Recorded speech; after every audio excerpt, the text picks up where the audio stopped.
नमस्कार, स्वागत है आप सभी का न्यूज एट 6 में। मैं रविंद्र सिंह आपके साथ। सड़क पर आज शनि भारी दिखा। दरअसल बिहार हो या फिर झारखंड, दोनों ही प्रदेशों पर कई जगहों पर सड़क हादसे की दर्दनाक तस्वीरें सामने आई हैं। इन हादसों में कुछ लोगों की जिंदगी भी खत्म हो गई। वहीं हादसे में मौत के बाद लोगों को गुस्सा होते हुए भी देखा गया। जमकर हंगामा बवाल हुआ और यह सब हुआ बेलगाम रफ्तार की वजह से। आपके टीवी स्क्रीन पर मेरे आसपास 4 तस्वीरें इस वक्त 4 जगहों की दिखाई दे रही हैं जो ये हालात बयां करने के लिए काफ़ी हैं। समस्तीपुर हो, लातेहार हो, धनबाद हो या फिर इसके अलावा एक और जगह की भी तस्वीर आपके सामने है जहां जहानाबाद में सड़क दुर्घटना हुई है। एक एक करके आइए उनकी बात करते हैं।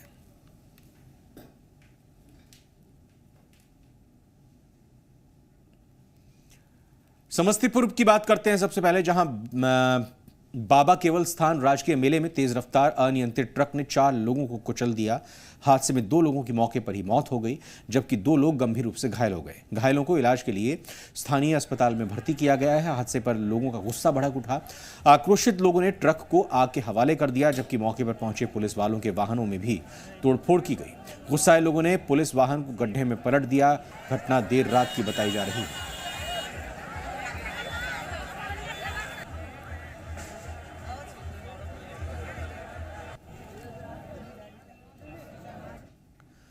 जहानाबाद में तेज रफ्तार के कहर ने 2 लोगों की जिंदगी को छीन लिया। नेशनल हाईवे 110 पर अनियंत्रित ट्रक ने बाइक में टक्कर मार दी। हादसे में बाइक के परखच्चे उड़ गए। इस घटना में जहानाबाद के आरजेडी विधायक सुदय यादव के ड्राइवर और उसकी पत्नी की घटनास्थल पर ही मौत हो गई जबकि एक महिला समेत 2 अन्य लोग भी गंभीर रूप से जख्मी हैं। दोनों की हालत नाजुक बनी हुई है। घटना परसबिघा थाना क्षेत्र के बढ़ेता छिलका के पास की है। बाइक सवार को टक्कर मारने के बाद ट्रक असंतुलित होकर सड़क किनारे गड्ढे में जा गिरा। घटना के बाद ट्रक चालक मौके से फरार हो गया। इस घटना से आक्रोशित लोगों ने बढ़ेता गांव के समीप मुआवजे की मांग को लेकर नेशनल हाईवे 110 को घंटों जाम कर दिया।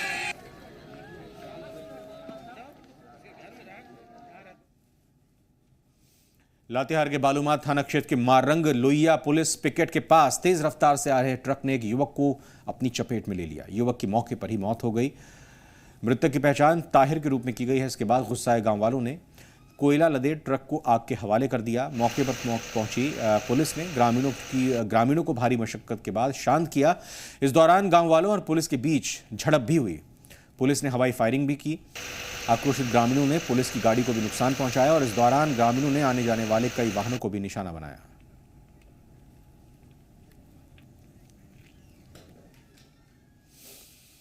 धनबाद में बेकाबू हाइवा का उत्पाद बदस्तूर जारी है। ताजा मामले में 2 युवकों को हाइवा ने कुचल दिया जिससे एक युवक की घटनास्थल पर ही मौत हो गई और युवक इलाज के दौरान पाटलिपुत्र नर्सिंग होम में फिलहाल इलाज हो रहा है। दरअसल मामला धनबाद के झरिया थाना क्षेत्र के पुस बंगला के पास का है। लोधना मोड़ की तरफ से आ रहे कोयला लदे हाइवा ने इरशाद नामक युवक को कुचल दिया जिसमें इरशाद की घटनास्थल पर ही मौत हो गई। साथ ही 36 साल के शेख कामरान भी गंभीर रूप से घायल हो गए।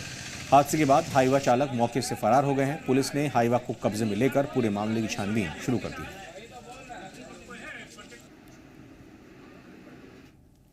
पटना के बिक्रम थाना इलाके में ऑटो में मारपीट मामले में जख्मी शख्स की मौत हो गई है। गुस्साए लोगों ने सड़क पर शव को रखकर प्रदर्शन किया जिसकी वजह से सड़क के दोनों तरफ गाड़ियों की लंबी लंबी कतारें लग गई। परिवार वालों का आरोप है कि शिकायत के बाद भी पुलिस ने कोई कार्रवाई नहीं की। परिवार वाले दोषी पुलिस वालों के खिलाफ कार्रवाई की मांग कर रहे हैं। इसके साथ ही मुआवजे की भी मांग की गई। उधर पीरबहोर पुलिस ने 5 लोगों के खिलाफ मामला दर्ज किया है। आपको बता दें कि मसौड़ी के भकरा गाँव में ऑटो में बैठने को लेकर मारपीट हुई थी। मसौड़ी के जो मृतक हैं वो मसौड़ी के रहने वाले हैं। इनकी पीट कर बुरी तरह से इनको जख्मी कर दिया गया था विक्रम थाना अंतर्गत विशंभरपुर गांव के जंगली सिंह एवं इनके सहयोगियों के द्वारा। बाद में कल इनकी PMCH में इलाज के दौरान मृत्यु हो गई है। इसी बात को लेकर के इन लोगों ने विक्रम ने सड़क का आवागमन बाधित कर दिया था। मेरी बात हुई है, आवागमन को सुचारू कर दिया गया है। स्थिति सामान्य है। लोग इसकी जांच कर रहे हैं और अगर जांच के दौरान ये तथ्य सही पाए जाते हैं तो निश्चित रूप से इनके खिलाफ समुचित कार्रवाई की जाएगी। घरे थे तक सब कहा कि इधर नंदोसी के मार रहे थे, गिए तो तरुए विक्रम से ये जंगल में ले जाकर मारे लगा। ये आया थाना में, तो थाना के कह दिया रामा कहते इंस्पेक्टर की जाओ नहीं थाना लेंगे जाओ। और उसन 5 गो 6 गो से आया था, हमने आगे चल गए, उसन कहा किया ना किया हम चल गए। अच्छा, बस इतने भी आया था जो। हाँ, उसन 5 गो 6 गो से आया था थाना में, हमने आगे का डांट दिया, आगे ना तो हमने भाग गए। उसन पीछे का बोला नहीं। अच्छा, तो ये उनके साथ आई थे जो पिटाया था, उनके साथ आए थे, वो तो उनका मार रही थी जंगल में। गोड्डा में किसी बड़ी आपराधिक घटना को अंजाम देने की फिराक में घूम रहे 2 अपराधियों को पुलिस ने धर दबोचा है। गुप्त सूचना मिलने के बाद पुलिस अधीक्षक शैलेंद्र बरनवाल के निर्देश पर छापेमारी की गई और दोनों अपराधियों को धर दबोचा गया। पुलिस कप्तान के मुताबिक दोनों के ऊपर कई मामले दर्ज हैं। आरोपियों से 2 देसी कट्टे और जिंदा कारतूस।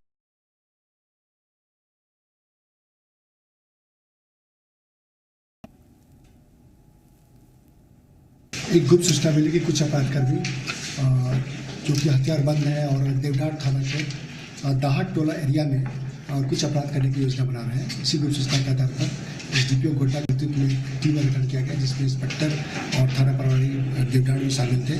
उस क्षेत्र की घेराबंदी की गई। उसके बाद 2 अपराधकर्मी जिसे पकड़े गए। विक्रम शहीद चौक पर पालीगंज डीएसपी मनोज पांडे ने बड़ी कार्रवाई की है। पुलिस ने सूमो पर सवार 2 युवकों को गिरफ्तार किया है। पकड़े गए युवकों के पास से देसी शराब, देसी कट्टा और 3 जिंदा कारतूस बरामद किए गए हैं। डीएसपी ने कहा कि पकड़े गए युवक मिल्की गांव के रहने वाले हैं। पुलिस जिनकी लंबे समय से तलाश कर रही थी, फिलहाल पुलिस दोनों युवकों से पूछताछ कर रही है।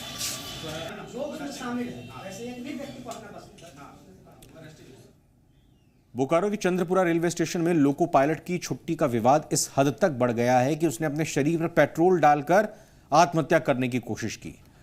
घटना के बारे में बताया जा रहा है कि बोकारो जिले के चंद्रपुरा रेलवे स्टेशन के लोको पायलट प्रदीप कुमार को काफी दिनों से छुट्टी नहीं मिल रही थी। इसको लेकर उसका अपने अधिकारियों के साथ विवाद चल रहा था। इसी विवाद में उसने चंद्रपुरा स्टेशन परिसर में खुद पर पेट्रोल डालकर खुदकुशी की कोशिश की। अन्य रेल कर्मचारियों के बीच बचाव से मामला शांत हुआ।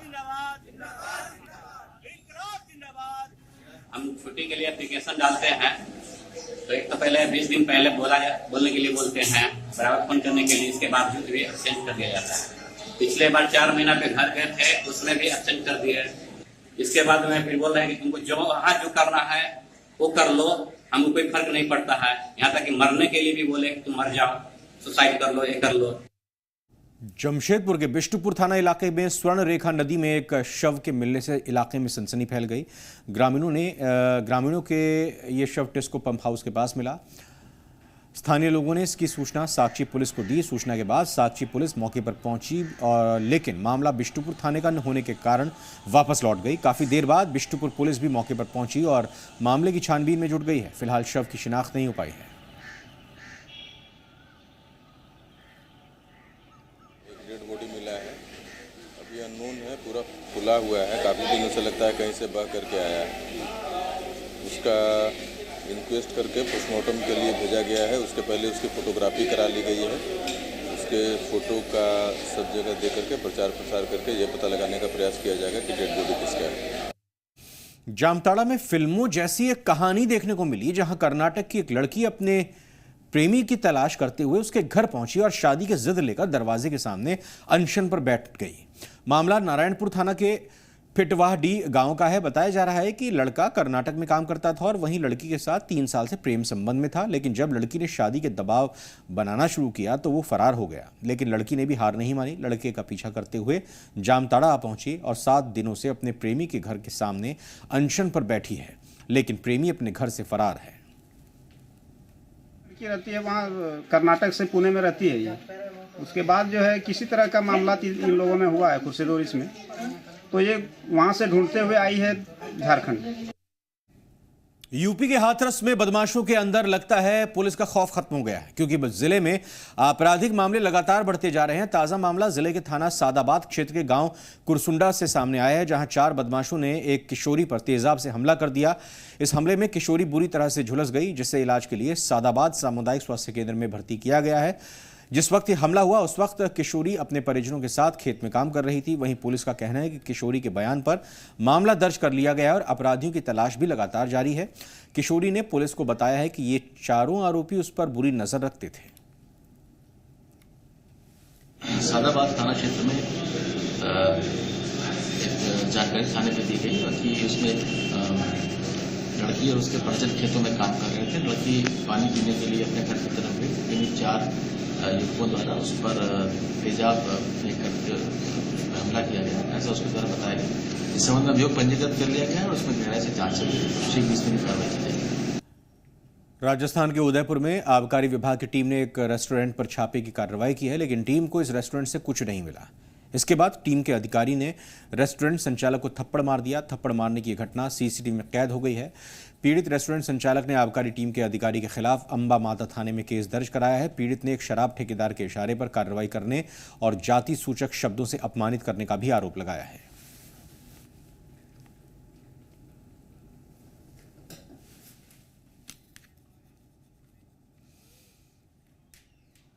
बिहार की पूर्व सीएम राबड़ी देवी पर केंद्रीय मंत्री अश्विनी चौबे ने विवादित बयान दिया है, जिसको लेकर सियासी घमासान मचा हुआ है। राबड़ी देवी ने भी पलटवार किया है। अश्विनी चौबे ने पूर्व सीएम को घूंघट में रहने की नसीहत दी है। उन्होंने राबड़ी देवी को कहा कि भाभी जी घूंघट में रहिए, आपके लिए बेहतर होगा। पूर्व सीएम राबड़ी देवी ने अश्विनी चौबे को जवाब दिया है। पूर्व सीएम ने कहा कि यह देश की महिलाओं का अपमान है। पूर्व सीएम ने सवाल पूछा कि क्या अश्विनी चौबे बीजेपी की महिला नेताओं से भी घूंघट में रहने के लिए कहेंगे।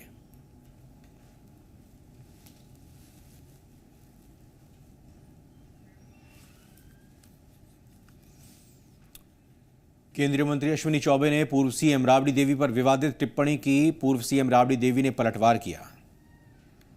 कोई फूट नहीं है। बीजेपी, जदयू और लोजपा एक चट्टानी एकता के साथ खड़ी है, वो दिखाई पड़ रहा है पहले फेज में भी। राबड़ी देवी बोल रहे हैं। अरे भाई, राबड़ी देवी जी को क्या कहिएगा, वो तो भाभी जी है। मैं कहूंगा कि आप घूंघट में ही रहिए तो ज्यादा।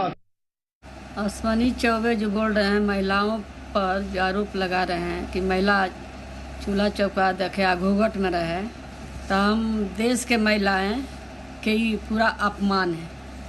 पूरा देश के महिलाओं पर ये अपमान लगा रहे हैं कि फील्ड में ना आवे, राजनीति में ना आवे, जब में ना आवे। ये अश्विनी चौबे के का नाम है, बीजेपी के सांसद हैं, मंत्री रह चुके हैं। इस तरह के महिलाओं पर आरोप लगा रहे हैं। ये हमारे राबड़ी देवी पर आरोप नहीं है, पूरा देश के महिलाओं पर आरोप लगा रहे हैं कि घूंघट में रहिए, घर में रहिए, घर संभालिए। तो हम पूछना चाहते हैं चौबे जी से कि देश भर में उनका बीजेपी में महिलाएं जितना है, तो उनको कहेंगे घूंघट में रहने के लिए, बाहर नहीं निकलने के लिए, और बाहर ना निकले, अपना घर संभाले।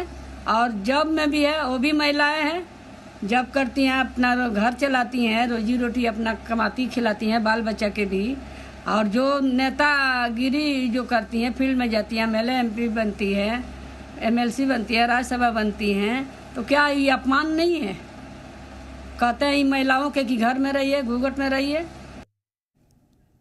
पूर्व सीएम राबड़ी देवी ने अश्विनी चौबे के ट्वीट का जवाब दिया। उन्होंने ट्वीट किया कि चौबे जी, घूंघट वाली महिलाएं से नफरत इतनी क्यों है आपको, और डर क्यों है? क्या यही है आपके नरेंद्र मोदी जी का महिला सशक्तिकरण? ये है बेटी बचाओ बेटी पढ़ाओ।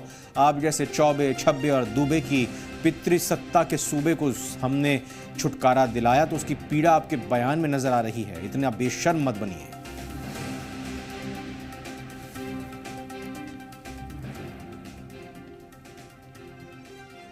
अश्विनी चौबे के विवादित बयान पर आरजेडी की तरफ से कड़ी प्रतिक्रिया सामने आई है। आरजेडी सांसद मनोज झा ने कहा कि अश्विनी चौबे ने सारी मर्यादाओं को तोड़कर रख दिया है। साथ ही इस पर चुनाव आयोग से संज्ञान लेने की भी मांग की।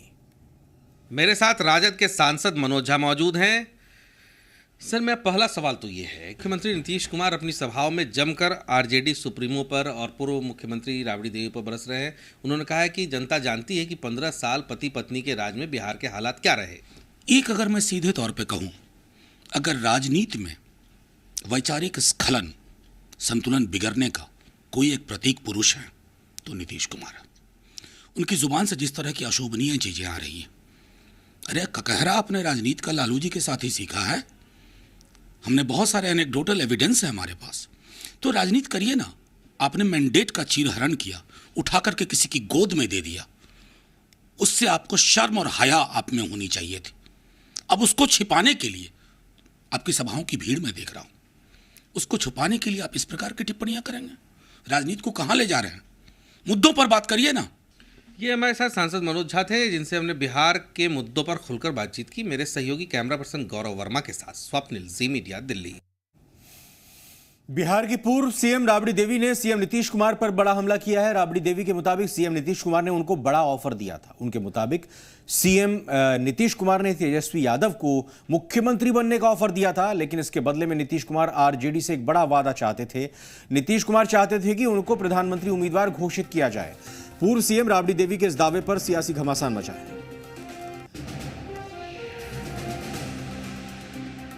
हम हैं आगे हैं, बीच में कहा हम आगे हैं। आप नहीं आगे रहेंगे। आपने ही मना किया ना, हम मना कर दिए। क्या कहिए आप? क्यों आखिर क्यों मना किए? एक बार जब गठबंधन हुआ था, कुछ हुआ, एनडीए की तरफ से उनका कुछ दबाव मिलता है, ठीक से सरकार नहीं चला रहे हैं, उनका बात को वैल्यू लोग नहीं कर रहा है। बीजेपी के लोग, भारत सरकार, नरेंद्र मोदी, चाहे यहाँ के सुशील कुमार मोदी वैल्यू नहीं दे रहा है लोग, इसीलिए मिलने के लिए, पलटने के लिए फिर आ रहे थे, तो हम मना कर दिए। क्या कोई दबाव में है, बीजेपी के दबाव में है। शर्त रखे थे कि लालू जी को पीएम या तेजस्वी जी को मुख्यमंत्री बना देंगे बिहार में? ना, कोई शर्त हम लोग नहीं रखे। उनके तरफ से कहा गया था कि उनका तरफ से कहा गया, बाकी हम लोग शर्त नहीं मांगे। उनके तरफ से ये कहा गया था कि तेजस्वी जी को मुख्यमंत्री बना देते हैं। हाँ, उनका तरफ से कहा गया था कि तेजस्वी मुख्यमंत्री बन जाए। 2020 में मुख्यमंत्री उबर रहेगा, तब तक घोषणा कर दीजिए प्रधानमंत्री के, नीतीश जी के लिए। हाँ, नीतीश के मैंने घोषणा कर दीजिए। प्रशांत किशोर बोले। प्रशांत किशोर कितने बार आए थे? 5 बार आए थे। 5 बार। पूर्व सीएम राबड़ी देवी ने प्रशांत किशोर के चैलेंज को स्वीकार कर लिया है।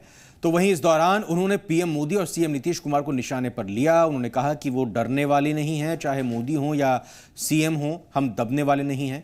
उधर घर में विवाद पर राबड़ी देवी ने कहा कि जो आरोप लगा रहे हैं उनके घर में विरोध है, हमारे घर में कोई विरोध नहीं है।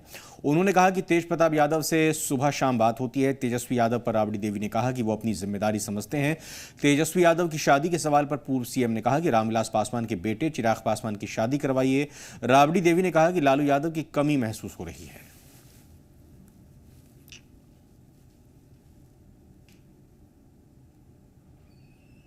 अच्छा मैडम, प्रशांत किशोर ने कहा है, ट्वीट किया है आज प्रशांत किशोर ने, आपकी बातों के बाद प्रशांत किशोर ने कहा है कि लालू जी और हम लोग मीडिया के सामने बैठते हैं, मीडिया के सामने फैसला हो जाएगा। परमिशन ले बैठा लो, जाके रांची जाके बैठे। प्रशांत किशोर रांची चले जाएं, वहाँ से जेल आईजी से परमिशन लेके जाके बहस करे वहाँ। लेकिन वो कह रहे हैं कि नहीं, मेरी बातों पर यकीन है, क्योंकि हम अगर बोल देंगे तो शायद बोले ना, के रोक ले बा उनको, बोलिए ना, जितना बोलना है, गाड़ी देना उतना दीजिए ना। चारा घोटाला नहीं हुआ, दुनिया जानता है। नीतीश कुमार जहाँ भी सभा कर रहे हैं, इतना 38 घोटाला किए हैं बिहार में। मुजफ्फरपुर हुआ, बलका गृह में, हाँ, सीजर घोटाला हुआ भागलपुर में। वो कहाँ चला गया? छिप क्या? लोग जानता नहीं है, बिहार के जनता, देश के सब कोई जानता है। तेजस्वी यादव पर भी आरोप लगा रहे हैं कि इतने कम उम्र में इतनी संपत्ति कैसे इकट्ठा कर ली, और संपत्ति इधर के नहीं है, कोई संपत्ति इधर के नहीं है। जो बोल रहे हैं, आप कागज उठा के देखिए कब का है संपत्ति। कहेंगे मैडम, तेजस्वी यादव की भी भविष्य की बात है, और चूंकि अब उनका भी वो अपना जिम्मेवारी को समझता है, जिम्मेवारी को, जो जिम्मेवारी मिला है पार्टी की तरफ से, बिहार की तरफ से, सब समझता है वो। अच्छा, उनकी भी शादी होनी है मैडम, कुछ तैयारी कर रखी है? चिराग पासवान की शादी कराइए ना। नीतीश कुमार के बेटा का ओकरा से बड़ है, उनको पहले शादी कराइए ना। वो हिम्मत है आप लोग का पूछे के कहिया बेटा की शादी करिएगा? आप पासवान जी, रामविलास पासवान, कहिया बेटा की शादी करिएगा? हमारा तो बेटा बहुत छोटा है सर।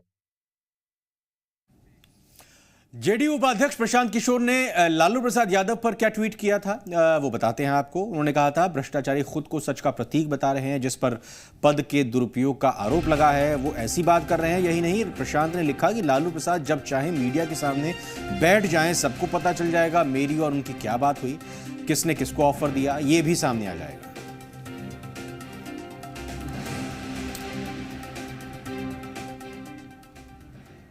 नेता प्रतिपक्ष तेजस्वी यादव ने प्रशांत किशोर पर क्या कुछ कहा है, आइए आपको वो दिखाते हैं।